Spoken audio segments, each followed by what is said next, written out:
So right now we have some new information coming in about the devastating impact of Hurricane Ian.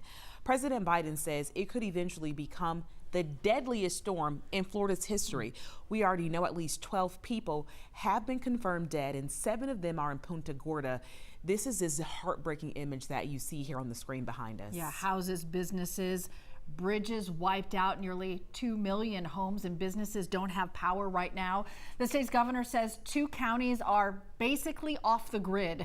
New video shows the powerful storm surging in Naples. Look at that water bursting through the door. This is at an apartment building. The man who filmed this says the water rose above his head and it was so strong it carried him up the stairs. Get a bird's eye view right now. This is from Lee County, Florida. You see this bridge took a huge hit.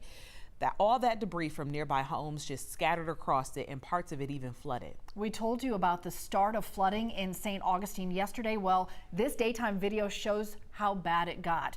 There's water as far as you can see and it's coming up into the homes. And a lot of you might be anxiously waiting to hear from your loved ones in Florida, especially after seeing the video of just how extensive that damage is. Our Molly Oak is live this morning with tips on how to get a hold of friends and family. Molly, you have been understanding firsthand how agonizing waiting can be. You've been waiting to hear from your family. Yeah, when the hurricane first hit them in Fort Myers, for those that don't know, I grew up in Fort Myers. My mom, brother, my dad, all there. Last I heard was power's out, here it comes, and then really nothing. A very staticky phone call, and then about a day went by before I heard from them. Finally did, and it was a very exciting thing, but it's hard because you get a lot of mixed emotions because I have so many friends down there that are still posting all over Facebook.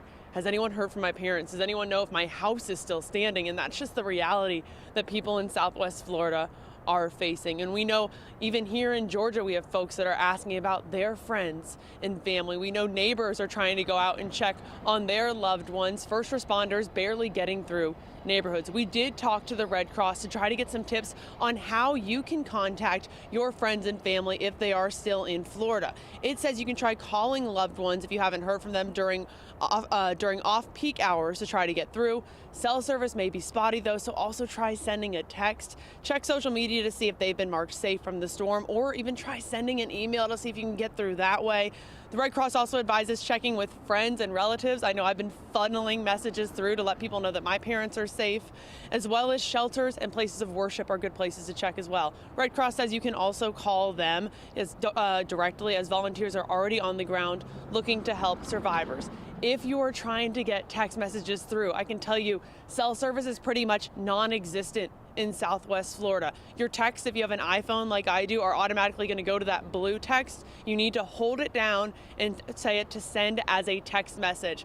It might not get through, but that's the best luck that I've had to get some answers from family and friends in Florida. Guys. Molly, that is a great tip. People desperate for connection any way they can get it.